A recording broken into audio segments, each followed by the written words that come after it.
രേഖ Gupta Delhi മുഖ്യമന്ത്രിയാകും. BJP നിയുക്ത MLA-മാരുടെ യോഗത്തിലാണ് തീരുമാനം. പർവേഷ് വർമ്മ ഉപമുഖ്യമന്ത്രിയാകും.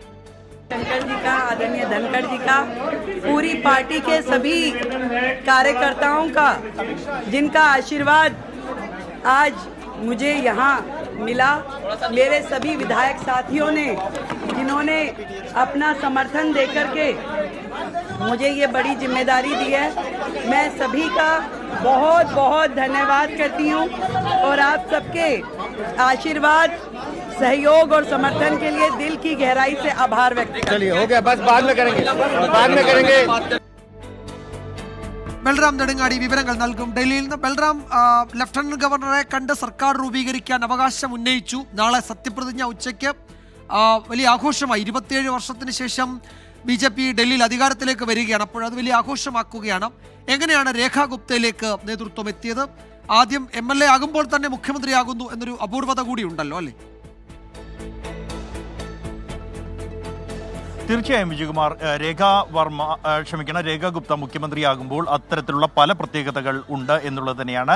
യഥാർത്ഥത്തിൽ രേഖ ഗുപ്തയുടെ പേരിലേക്ക് എത്തുന്നത് 9 പേരുകൾ പരിഗണിച്ച ശേഷമാണ്. ഇത്തവണ മുഖ്യമന്ത്രിയായി പരിഗണിക്കുന്നവരുടെ പട്ടിക നീണ്ടതായിരുന്നു ഡൽഹിയിൽ. അതിൽ ഒരു പേര് രേഖ ഗുപ്തയുടേതായിരുന്നു. എന്നാൽ പ്രധാനമന്ത്രി നരേന്ദ്രമോദിയുടെ അധ്യക്ഷതയിൽ ഇന്ന് ഉച്ചയ്ക്ക് ചേർന്ന BJPയുടെ പാർലമെന്ററി ബോർഡ് യോഗത്തിലാണ് രേഖ ഗുപ്തയെ മുഖ്യമന്ത്രിയാക്കാനുള്ള തീരുമാനം എടുത്തിരിക്കുന്നത്. 3 ഘടകങ്ങളാണ് രേഖ ഗുപ്തയുടെ പേരിലേക്ക് എത്താൻ കാരണമായത് എന്നുള്ളതാണ് നിലവിൽ നേതൃത്വത്തിൽ നിന്നും ലഭിക്കുന്ന വിവരം. അതിൽ ഒന്ന് വനിത എന്നുള്ളതാണ്. ഇത്തവണ ഒരു വനിതാ നേതാവ് തന്നെ ഡൽഹിയിൽ മുഖ്യമന്ത്രിയാകട്ടെ എന്ന് തീരുമാനം എടുത്തിരുന്നു നേതൃത്വം. ഒപ്പം തന്നെ മറ്റൊരു ഘടകം എന്നുള്ളത് OBC വിഭാഗത്തിൽ നിന്നുള്ള നേതാവ്, ബനിയ വിഭാഗത്തിൽ നിന്നുള്ള ഒരു നേതാവ് എന്നുള്ളതാണ്. ഡൽഹിയിലെ പ്രബല വിഭാഗമാണ് ഈ ബനിയ വിഭാഗം. ഒപ്പം തന്നെ മറ്റ് സമീപകാലത്ത് തെരഞ്ഞെടുപ്പ് നടന്ന മറ്റ് സംസ്ഥാനങ്ങളിൽ സ്വീകരിച്ചിരിക്കുന്ന ഇത്തരത്തിലുള്ള സമവാക്യങ്ങൾക്ക് ചേർന്ന് നിൽക്കുന്ന തരത്തിലുള്ള ഒരു സമുദായ വിഭാഗത്തിൽ നിന്ന് വേണം എന്ന തീരുമാനം നേതൃത്വം എടുത്തു. കൂടാതെയാണ് മധ്യവർഗത്തിന്റെ ഒരു പ്രതിനിധി കൂടിയാണ് രേഖ ഗുപ്ത. ഇതും അവർക്ക് അവരുടെ പേരിലേക്ക് എത്താൻ തുണയായി എന്ന് തന്നെയാണ് നേതൃത്വത്തിൽ നിന്ന് ലഭിക്കുന്ന വിവരം.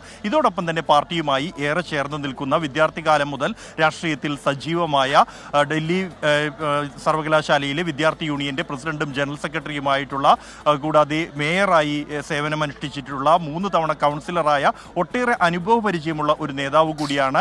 ആദ്യ തവണ MLA ആവുകയാണെങ്കിൽ പോലും രേഖ ഗുപ്ത. ഇതെല്ലാം തന്നെ അവർക്ക് അനുകൂല ഘടകങ്ങളായി എന്ന് തന്നെയാണ് നേതൃത്വം വ്യക്തമാക്കുന്നത്. ഇന്ന് നടന്ന യോഗത്തിൽ പർവേഷ് വർമ്മയാണ് രേഖ ഗുപ്തയുടെ പേര് നിർദ്ദേശിച്ചത്.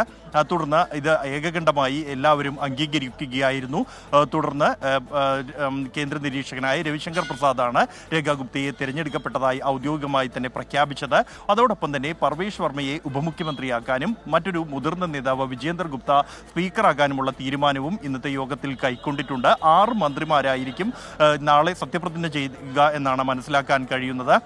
ഈ സത്യപ്രതിജ്ഞ ചടങ്ങ് വലിയ വിപുലമായി തന്നെ ഒരു ചടങ്ങാക്കി മാറ്റാനുള്ള ഒരുക്കങ്ങൾ പൂർത്തിയായിട്ടുണ്ട്. പ്രധാനമന്ത്രി നരേന്ദ്രമോദി അടക്കമുള്ള കേന്ദ്രമന്ത്രിസഭയിലെ ഭൂരിപക്ഷം അംഗങ്ങളും ഈ ചടങ്ങിൽ പങ്കെടുക്കും. ഇതോടൊപ്പം തന്നെയാണ് BJP ഭരിക്കുന്ന സംസ്ഥാനങ്ങളിലെ മുഖ്യമന്ത്രിമാരെ മുഴുവനായും ക്ഷണിച്ചിട്ടുണ്ട് ചടങ്ങിലേക്ക്. 4 മുഖ്യമന്ത്രിമാർ ഒഴികെ മറ്റെല്ലാവരും തന്നെ പങ്കെടുക്കും. യോഗി ആദിത്യനാഥ് അടക്കമുള്ള 4 മുഖ്യമന്ത്രിമാർക്ക് ബജറ്റ് സമ്മേളനം പുരോഗമിക്കുന്നതിനാൽ പങ്കെടുക്കാൻ കഴിയില്ല. കൂടാതെ സിനിമ, ക്രിക്കറ്റ് മേഖലയിൽ നിന്നുള്ള പ്രമുഖരെ 50ഓളം പേരെയാണ്, ഇത്തരത്തിൽ താരങ്ങളെയാണ് ഈ ചടങ്ങിലേക്ക് ക്ഷണിച്ചിരിക്കുന്നത്. ഇതുകൂടാതെ തന്നെ ഡൽഹിയിലെ വിവിധ വിഭാഗങ്ങളുടെ പ്രതിനിധികളുടെ സാന്നിധ്യം ഈ ചടങ്ങിൽ ഉറപ്പാക്കുമെന്ന് നേതൃത്വം വ്യക്തമാക്കിയിട്ടുണ്ട്. ശരി ബൽറാം, 27 വർഷത്തിന് ശേഷമാണ് BJPക്ക് ഡൽഹിയിൽ അധികാരത്തിലേക്ക് എത്താൻ കഴിയുന്നത്. അത് വലിയ ആഘോഷമാക്കാൻ തന്നെയാണ് BJP നേതൃത്വം തീരുമാനിച്ചിരിക്കുന്നത്. രാംലല്ല മൈതാനിയിൽ വലിയ ആഘോഷത്തിന് ഒരുക്കങ്ങൾ നേരത്തെ തന്നെ തുടങ്ങിയിരുന്നു. രാജ്യത്തെ ഒരു പുതിയ വനിതാ മുഖ്യമന്ത്രി കൂടി രേഖ ഗുപ്ത നാളെ ഡൽഹി മുഖ്യമന്ത്രിയായി സത്യപ്രതിജ്ഞ ചെയ്ത് ചുമതലയേൽക്കും.